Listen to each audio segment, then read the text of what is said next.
বন্ধুরা, সম্পূর্ণ পর্ব দেখতে চ্যানেলটি সাবস্ক্রাইব করুন। গ্রামের মানুষের আসার খবর পাওয়ার পর থেকে লাজুর রাতের ঘুম উড়ে গেছে। সে কেবল ভাবছে যে মা-বাবা কত আশা নিয়ে তাকে শহরে পাঠিয়েছিলেন, সেই সম্মান কি তবে ধুলোয় মিশে যাবে? অনুভব লাজুর এই অস্থিরতা বুঝতে পারে। সে লাজুর ঘরের দরজায় দাঁড়িয়ে আলতো করে কড়া নাড়ে। লাজু জানলার ধারে বসে কাঁদছিল। অনুভবের গলার আওয়াজ পেয়ে সে চোখের জল মুছে দরজা খোলে। অনুভব ভেতরে এসে একটা চেয়ার টেনে বসে আর বলে, লাজু, আমি জানি তুমি ভয় পাচ্ছ, কিন্তু বিশ্বাস করো, যতক্ষণ আমি আছি ততক্ষণ কেউ তোমার গায়ে একটা আঁচড় কাটতে পারবে না। লাজু ধীর গলায় বলে, অনুভববাবু, আমি আমার সম্মানের চেয়েও বেশি ভয় পাচ্ছি আপনাদের সম্মান নিয়ে। বনলতা দিদি যেভাবে রটাচ্ছেন, তাতে গ্রামে আমার মুখ দেখানো দায় হয়ে পড়বে। অনুভবের বাবা বলেন, আপনারা ঠিক কী অভিযোগ করতে চান? বিমলবাবু একটা খাম থেকে কিছু ছবি বের করেন, যেগুলো বনলতা কৌশলে তুলেছিল, যেখানে অনুভব আর লাজু গঙ্গার ধারে কথা বলছে, কিংবা অনুভব লাজুর হাত ধরে আছে। বিমলবাবু বলেন, এই দেখুন আপনাদের ছেলে আর এই গ্রামের মেয়ের লীলা খেলা। লাজু তো এখানে পড়তে এসেছিল, নাকি অন্য কিছু? বনলতা তখন ফোড়ন কাটে আর বলে, এই তো, আমি এটাই বলছিলাম, কিন্তু এই বাড়িতে আমার কথা কেউ বিশ্বাস করে না। ঠিক এই সময় সিঁড়ি দিয়ে অনুভব আর লাজু একসাথে নেমে আসে। লাজু আজ একটা সাদা সাধারণ শাড়ি পরেছে, কিন্তু তার চোখে মুখে এক অদ্ভুত কাঠিন্য। অনুভব সোজা গিয়ে মোড়লদের সামনে দাঁড়ায় আর বলে, আপনারা যে ছবিগুলো দেখাচ্ছেন তাতে অন্যায়ের কি আছে? আমি আমার বন্ধুর সাথে কথা বলছিলাম আর ওর বিপদে ওর পাশে দাঁড়িয়েছি। এতে কি চরিত্রের দোষ হয়ে গেল? হারুকাকা রেগে গিয়ে বলেন, শহরের ঢং আমাদের দেখাবেন না অনুভববাবু। গ্রামের মেয়ে পরপুরুষের হাত ধরে ঘুরবে, এটা আমাদের সহ্য হয় না। লাজু, আজ আমরা তোকে নিয়ে যেতে এসেছি। তোকে এই মুহূর্তেই গ্রামে ফিরতে হবে। লাজু এক পা এগিয়ে আসে আর খুব শান্ত গলায় বলে, আমি যাব না বিমলবাবু। হারুকাটা, আপনারা ছোট থেকে আমাকে দেখেছেন, আমি কোনোদিন অবাধ্য হইনি, কিন্তু আজ অন্যায় আবদারের কাছে আমি মাথা নত করব না। আমি এখানে পড়াশোনা করতে এসেছি, আর অনুভববাবু আমাকে সেই সুযোগ করে দিয়েছেন। বনলতা চিৎকার করে ওঠে, এই শোন, আস্তাকুড়ের আবর্জনা, খুব তো তেজ দেখাচ্ছিস, গ্রামের মোড়লদের সামনেও মুখে মুখে কথা বলছিস। আসলে তোর মতো মেয়েদের জন্য সমাজটা নষ্ট হচ্ছে। লাজু বনলতার দিকে এক পা এগিয়ে যায় আর বলে, দিদি, সমাজ আমার মতো মেয়েদের জন্য নষ্ট হয় না। সমাজ নষ্ট হয় আপনাদের মতো নিচু মনের মানুষদের জন্য, যারা নিজেরা সুখী হতে পারে না আর অন্যদের সুখ নষ্ট করতে ষড়যন্ত্র করে। আপনি সুদেব দাদাকে ভুল বুঝিয়েছেন, আপনি গ্রামে গিয়ে মিথ্যে রটিয়েছেন যাতে আমাকে ছোট করা যায়, কিন্তু আমি আজ হার মানব না। অনুভব তখন তার বাবাকে উদ্দেশ্য করে বলে, বাবা, তুমিও কি এদের কথা বিশ্বাস করছ? অনুভবের বাবা কিছুক্ষণ চুপ থেকে বলেন, অনুভব, আমি জানি তুই লাজুর ভালো চাস, কিন্তু পরিস্থিতির কারণে আজ আমাদের বংশের সম্মান সংকটে। তুই যদি লাজুকে সত্যিই সাহায্য করতে চাস, তবে ওর গ্রামে ফিরে যাওয়াই ভালো। লাজু অবাক হয়ে অনুভবের বাবার দিকে তাকায়। সে বুঝতে পারে বনলতার ষড়যন্ত্রে বাড়ির বড়রাও আজ প্রভাবিত। অনুভব তখন গর্জে ওঠে আর বলে, না বাবা, লাজু কোথাও যাবে না, ও এই বাড়িতেই থাকবে আর ওর পড়াশোনা শেষ করবে। যদি গ্রামের লোকের মনে হয় ও নষ্ট হয়ে গেছে, তবে তারা যেন নিজেদের মন পরিষ্কার করে। মোড়লরা এবার ক্ষেপে যান। হারুকাকা বলেন, তবে কি আপনি আমাদের অপমান করছেন? আমরা জোর করে ওকে নিয়ে যাব। তারা লাজুর দিকে এগোতে গেলে অনুভব মাঝখানে দাঁড়ায় আর নিজের পকেট থেকে একটা কাগজ বের করে দেখায়। অনুভব বলে, এই দেখুন, লাজুর কলেজের স্কলারশিপের কাগজ। ও নিজের যোগ্যতায় কলকাতায় পড়ার সুযোগ পেয়েছে, আর আমি ওর লোকাল গার্ডিয়ান হিসেবে সই করেছি। আইনত আপনারা একজন প্রাপ্তবয়স্ক মেয়েকে তার ইচ্ছার বিরুদ্ধে কোথাও নিয়ে যেতে পারেন না। যদি আপনারা জোর করেন, তবে আমি পুলিশ ডাকতে বাধ্য হব। বনলতা তখন হেসে ওঠে আর বলে, পুলিশ ডাকবে? ডাকো, তখন তো তোমার আর এই মেয়ের কেলেঙ্কারি আরও জানাজানি হবে। অনুভবের মা কান্নাকাটি শুরু করেন আর বলেন, কৃষ্ণ, তুই কি চাস? এই বয়সে আমরা শ্রীঘরে যাই? তুই কেন এই জেদ করছিস? লাজু তখন অনুভবকে বলে, অনুভববাবু, আপনি আর লড়বেন না, আমি চলেই যাব।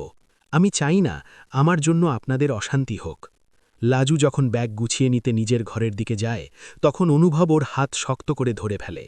অনুভব বাড়ির সবার সামনে ঘোষণা করে, আজ থেকে আমি আর লাজু কোনো সাধারণ বন্ধু নই। আমি লাজুকে বিয়ে করার সিদ্ধান্ত নিয়েছি। বনলতার পায়ের তলা থেকে যেন মাটি সরে যায়। সে আর্তনাদ করে ওঠে। কি বলছো তুমি? অনুভব, তুমি আমাকে ডিভোর্স না দিয়ে অন্য কাউকে বিয়ে করতে পারো না? অনুভব শীতল গলায় বলে, আমি তোমাকে কোনোদিনও স্ত্রীর মর্যাদা দিইনি বনলতা, আর আমাদের বিয়ের কোনো আইনি ভিত্তিও নেই, কারণ তুমি নিজেই বলেছিলে ওই বিয়েটা ছিল একটা চুক্তি, আর সেই চুক্তি আজ আমি শেষ করছি। মোড়লরা থমকে যান। তারা বুঝতে পারেন অনুভব লাজুর সুরক্ষা কবচ হয়ে দাঁড়িয়েছে। হারুকাকা বলেন, তার মানে লাজু এই বাড়িতেই থাকবে? অনুভব বলে, হ্যাঁ, এই বাড়িতেই থাকবে, আর সম্মানের সাথে থাকবে। বিমলবাবু মোড়লদের ইশারা করেন চলে যাওয়ার জন্য। তারা বুঝতে পারেন এখানে আর ডাল গলবে না। তারা যাওয়ার সময় বনলতাকে বলে যান, বনলতা দিদি, আপনি আমাদের ভুল পথে চালিত করেছেন, আপনার নিজের স্বার্থের জন্য আমাদের ব্যবহার করেছেন, এই অপমানের বদলা আমরা নেব। মোড়লরা বেরিয়ে যাওয়ার পর বাড়িতে পিনপতন নীরবতা নেমে আসে। বনলতা একা হয়ে যায়।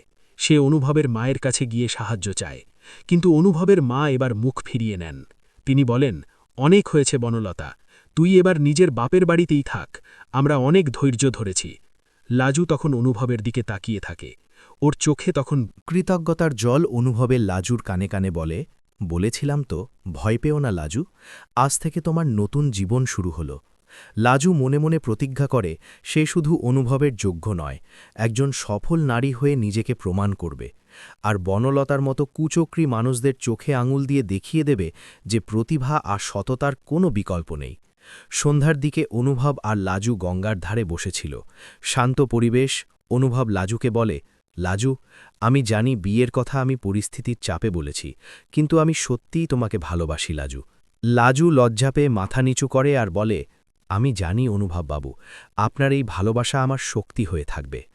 বনলতা দূরে দাঁড়িয়ে সব দেখছিল। তার চোখ মুখ রাগে লাল।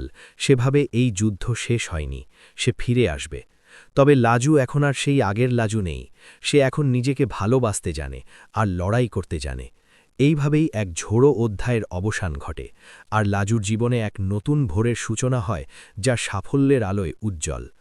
পরবর্তী দিনগুলোতে লাজু তার মেডিকেল পড়াশোনা আর নাচ দুটোতেই শ্রেষ্ঠত্ব অর্জন করে, এবং অনুভব সব সময় তার পাশে ছায়ার মতো থাকে। বনলতার সমস্ত চক্রান্ত ব্যর্থ করে দিয়ে তারা এক সুখী জীবনের দিকে এগিয়ে যায়।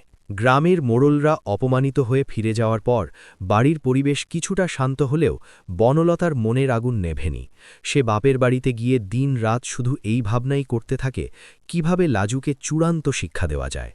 অন্যদিকে অনুভবের বাড়িতে লাজুর দিনগুলো এখন অন্যরকম সম্মানের সাথে কাটছে। অনুভবের মা আগে লাজুকে বাঁকা চোখে দেখলেও এখন তিনি বুঝতে পেরেছেন যে মেয়েটা আসলে খুব পরিশ্রমী, আর লাজুকে ছাড়া অনুভবের মুখে হাসি ফোটে না।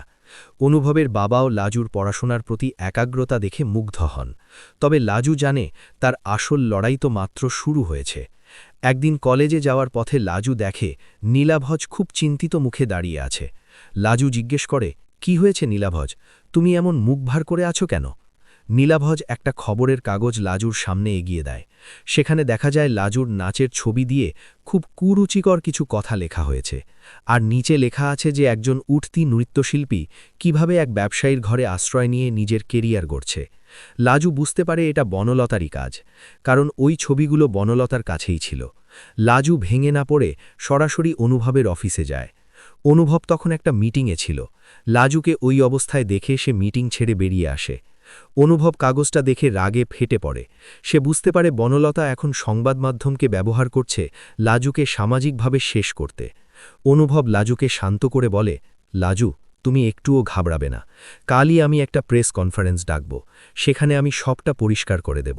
লাজু বলে, না অনুভব বাবু, আপনি নিজের মানসম্মান আর নষ্ট করবেন না, আমি চাই আমি নিজেই এই সমস্যার সমাধান করি। লাজু ওই দিন সন্ধ্যায় সরাসরি বনলতার বাপের বাড়িতে হাজির হয়।